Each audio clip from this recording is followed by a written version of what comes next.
ازيكم عاملين ايه؟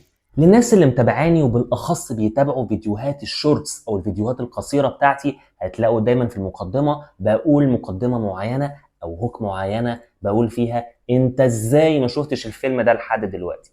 وبصراحه الفيديو ده ينطبق عليه المثال ده بالمعنى الحرفي، لاني اكتشفت ان ناس كتيره فعلا ما شافتش الخمس افلام اللي هتكلم عليهم النهارده دي. واحنا النهارده زي ما انتم شايفين من عنوان الفيديو هتكلم ان شاء الله عن افضل 5 افلام حربيه في التاريخ، ومش من اي نوع من انواع الحروب، لا ده الحروب اللي هي قبل الحروب العالميه، الحروب القديمه اللي باستخدام السيوف. وطبعا كنت عامل قبل كده فيديو بتكلم فيه عن افضل افلام حربيه من الاسلحه الحديثه والحروب العالميه الاولى والثانيه وهكذا.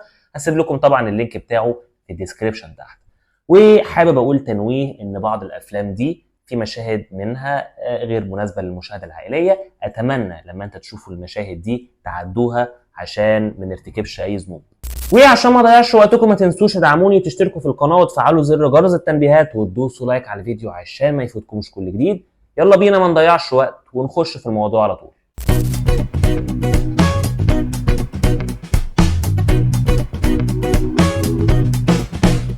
أول فيلم حابب أتكلم عليه هو فيلم جلاديتور.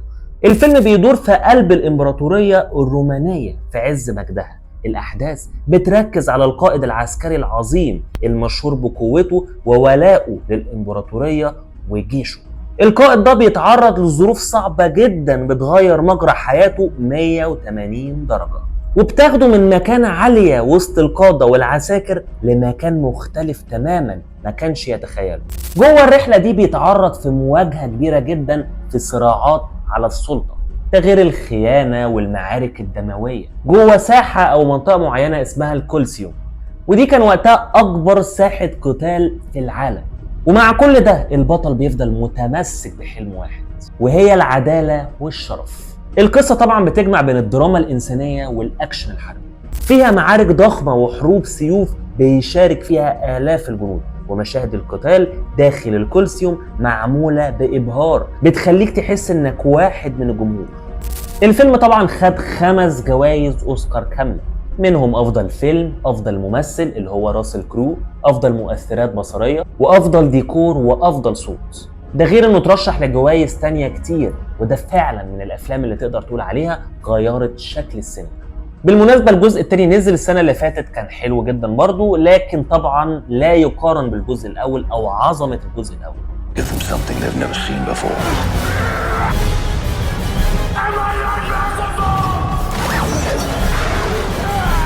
تاني فيلم حابب اتكلم عليه هو فيلم بريف هارت. الفيلم بيحكي عن ويليام والاس، وهو راجل من اسكتلندا في القرن ال13. بيحصل له موقف مأساوي بيغير حياته كلها، وده بسبب الانجليز، فبيقرر ان هو يقوم بحملة كبيرة جدا ضد الانجليز نفسهم.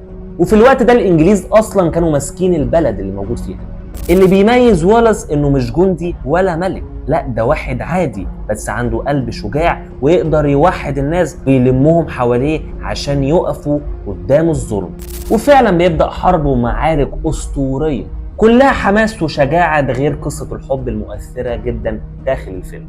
الفيلم مش مجرد أكشن أو معارك بس، لا ده بيوريك معنى الحرية، ويعني إيه إن الإنسان يفضل كرامته حتى لو على حساب حياته. كل حاجة في الفيلم ده يا جماعة تستاهل 10 من 10 بالمعنى الحرفي.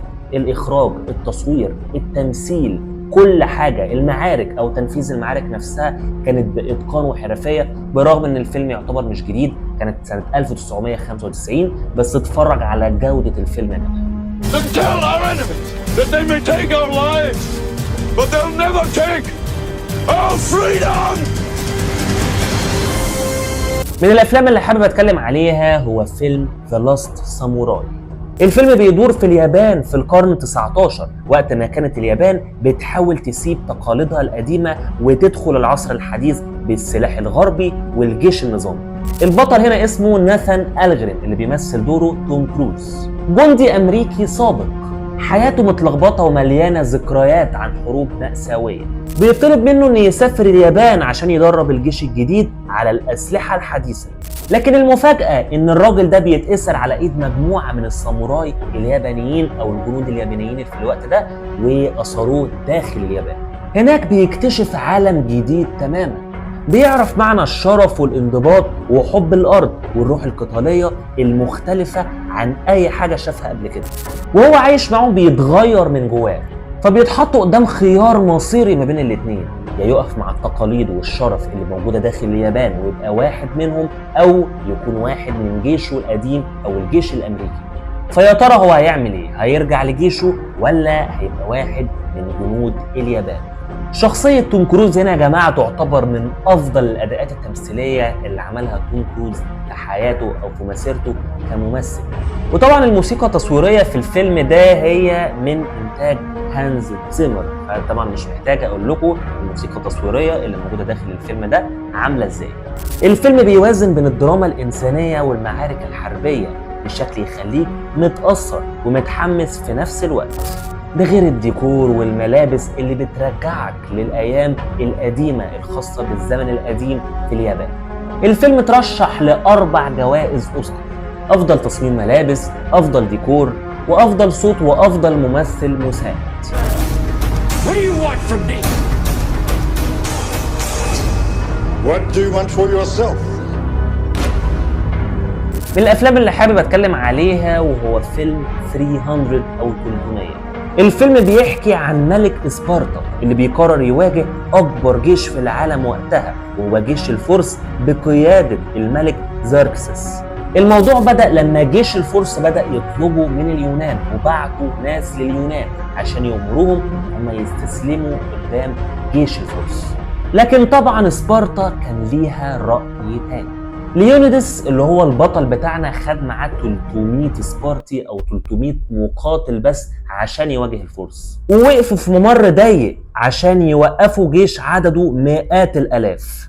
المعركة دي طبعا رمز للشجاعة والتضحية، لان الرجالة دي واجهوا الحرب ببسالة وشجاعة، وحرفيا مش قدام اي حد، قدام اقوى قوة في العالم في الوقت القديم اللي هم جيوش الفرس. الفيلم كله مليان مشاهد ملحمية ومعارك بالسيوف والرماح وحماس بيخليك تحس انك واقف وسط المقاتلين. فيا ترى هيعملوا ايه ال 300 جندي دول قدام الجيش الكبير اللي يعتبر شبه قوة مستحيل ان انت تتغلب عليها؟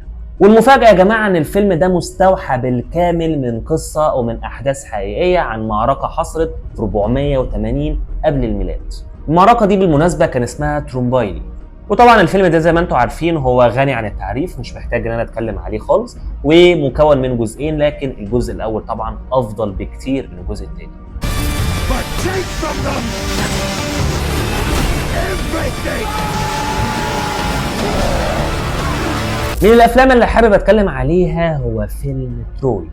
الفيلم بيحكي عن حرب كبيرة حصلت بين الاغريق والطراودة بسبب ان الامير بارس من الطراودة هرب مع هيلين اللي هي مرات ملك اسبارتا. الاغريق اتجمعوا كلهم وجمعوا جيش ضخم عشان يواجهوا الطراودة. وسط الحرب دي بيظهر اعظم محارب في الاغريق اللي هو اسمه اخيل، اللي هو بيمثل دوره براد بيت، واللي نفسه يفضل ان هو يكون اسمه خالد او مخلد في التاريخ. في المقابل في محارب من الطراودة شجاع جدا اسمه هيكتور، وده راجل قوي جدا. الفيلم طبعا بيدور حوالين الصراعات والشرف والحب والخيانة. المعارك متصورة بطريقة ملحمية جدا، آلاف الجنود، حصون، نار، سيوف، تخليك حاسس انك جوه الحرب فعلا. وطبعا ما ننساش دور براد بيت اللي يعتبر ده واحد من افضل اداءاته التمثيلية في التاريخ. Be careful, King of Kings. First you need the victory. I won't ask you to fight my war. وبس كده دي تكون حلقتنا، اتمنى ان هي تكون عجبتكم. ما تنسوش تشوفوا الافلام دي وتقولوا رايكم فيها، وهل في افلام تانية تستحق ان هي تكون موجوده في القائمه دي ولا لا. وما تنسوش تشوفوا الافلام التانية الخاصه بالحروب الحديثه او الافلام اللي بالاسلحه في الحروب العالميه الاولى والثانيه. طبعا هسيب لكم الفيديو ده في الديسكربشن تحت. والناس طبعا اللي مش مشتركين في القناه ما تنسوش ان انتوا تشتركوا في القناه وتفعلوا زر جرس التنبيهات وتدوسوا لايك على الفيديو عشان ما يفوتكمش كل جديد. شكرا جدا ليكم، كان معاكم محمد العايدي، سلام عليكم. Fight!